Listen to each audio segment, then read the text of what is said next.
Yo tout le monde, si je fais cette vidéo aujourd'hui, c'est pour vous parler d'un sujet qui me tient à cœur. Et ce sujet, c'est Brawl Stars ces 3 derniers mois. Donc Brawl Stars en novembre, décembre et janvier. Personnellement, je joue à ce jeu depuis 3 ans et demi, depuis le pass de Surge. Et depuis, ça a énormément évolué. Sauf que quand on a joué depuis la saison 2 et qu'aujourd'hui, on voit tout ce qui change, il n'y a plus de chroma, depuis un an, il n'y a plus de boîtes. Ça fait extrêmement bizarre. Et c'est donc sur ce sujet que la vidéo d'aujourd'hui est basée. Dans cette vidéo, je vais parler de mon ressenti sur Brawl Stars, et un peu de celui de la communauté, mais surtout le mien, face à tous les changements et toutes les modifications qui ont été faits sur ce jeu les 3 derniers mois. Commençons par le commencement, Brawl Stars devient de plus en plus pay to win, et je pense que vous l'avez remarqué. Ce problème-là, il a commencé en mi-octobre, au moment de la sortie de Chuck. Il est sorti gratuitement, mais dans la boutique, il y avait une offre à 23,99€ pour l'avoir une semaine en avance. Ça a fait beaucoup débat dans la communauté, mais moi à ce moment-là je jouais pas beaucoup, et du coup ça ne m'a pas vraiment posé problème. À ce moment-là j'ai pris une petite pause, je m'étais un peu écarté du jeu, et mon envie de jouer elle est montée en flèche au moment des championships. C'était la première fois que je regardais vraiment des championships Brawl Stars, et vraiment je n'ai pas été déçu. Donc voilà, mois d'octobre, mois de novembre, j'ai été assez satisfait. À sa sortie, Chuck était assez fort, mais c'était surtout dans des modes comme braquage, et moi je joue surtout en duo. Donc voilà, ça m'a pas vraiment embêté, j'ai eu une bonne expérience de jeu à ce moment-là. Ensuite, on a eu le mois de décembre qui a fini avec la sortie de Kit, le 28 précisément. Et là, je vous avoue, ça m'a vraiment posé problème.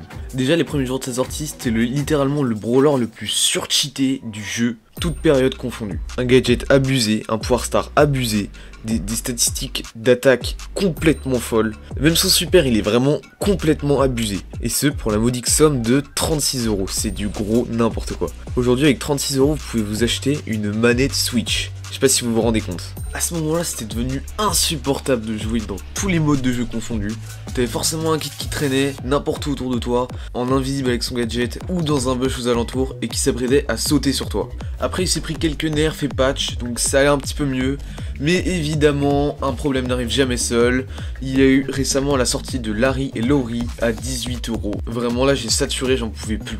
Ce truc, c'est un bar tabac en beaucoup plus cheaté, avec des stats encore une fois incroyables. C'est vraiment le brawler impossible à kill. Bon, vous allez peut-être me dire, c'est pas grave, de toute façon, tous les brawlers quand ils sortent, ils sont super forts. Rappelle-toi de Hank en mai 2023, il était super cheaté, il y avait que de ça sur le jeu. De ce côté-là, je suis d'accord avec vous. Sauf que, petit détail, à l'époque, les brawlers sortaient, ils étaient disponibles pour tous et gratuitement. Puis encore avant, pour ceux qui se souviennent, il fallait garder plein de boîtes en avance pour les ouvrir et faire un pack opening le jour de la sortie du brawler. Mais jamais ils nous ont proposé d'offres à 18€ et encore moins à 36€. Je sais pas si vous vous rendez compte, 36€. Bon, pour l'instant, on a vu tous mes ressentis, toutes mes impressions ces 3 derniers mois, mais on n'a pas encore vu quelque chose de constructif. Pourquoi Brawl Stars a fait cette décision de rendre le jeu beaucoup plus pay to win?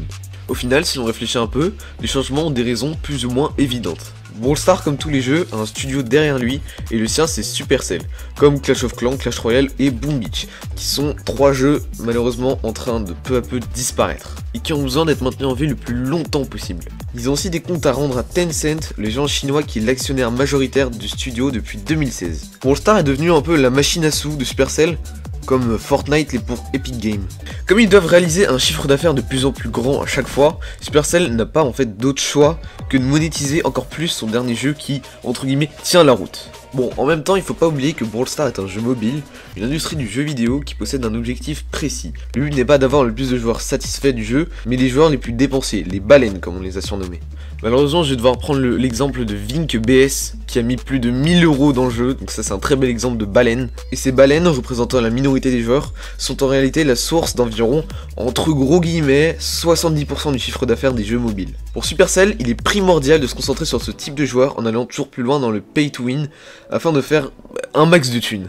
Et on en vient au but principal de cette vidéo, il faut trouver le juste milieu entre faire du profit, attirer de nouveaux joueurs et satisfaire en même temps les anciens joueurs. Le problème c'est que ce système marche très bien, ils font énormément de bénéfices et je suis pas sûr qu'ils comptent arrêter de faire ces offres. Sauf que à long terme, ce système risque de ne pas tenir le coup. En fait, ce qui doit nous pousser à payer, il faut pas que ce soit un sentiment de frustration. Et plus une envie en mode, j'ai envie de me faire plaisir, je vais me prendre une carte Google Play de 15€ et je vais mettre dans Brawl Stars. Donc du coup, moi ce que je vous propose, c'est un système où par exemple, des brawlers comme Larry et Lowry, ce soit 12€ et pas 18€, à la limite 15 parce qu'il y a des cosmétiques et tout. L'offre pour avoir Kit, je l'aurais pas mise à plus de 25€, ce qui est déjà la valeur de 2 Brawl Pass, c'est quand même pas mal. Et surtout le plus gros problème, les statistiques de ces brawlers. pourquoi pas les mettre plutôt fort dès leur sortie, mais au moins qu'il faille du skill pour le mettre rang 25, rang 30. Parce qu'en me baladant sur YouTube, j'ai vu plusieurs posts communautaires de ce type. Bon écoutez, merci d'être resté jusqu'au bout, ça m'a pris énormément de temps de faire cette vidéo. N'hésitez pas à mettre un commentaire pour donner votre avis, et donc nous on se dit à plus dans un prochain live ou une prochaine vidéo. Bye!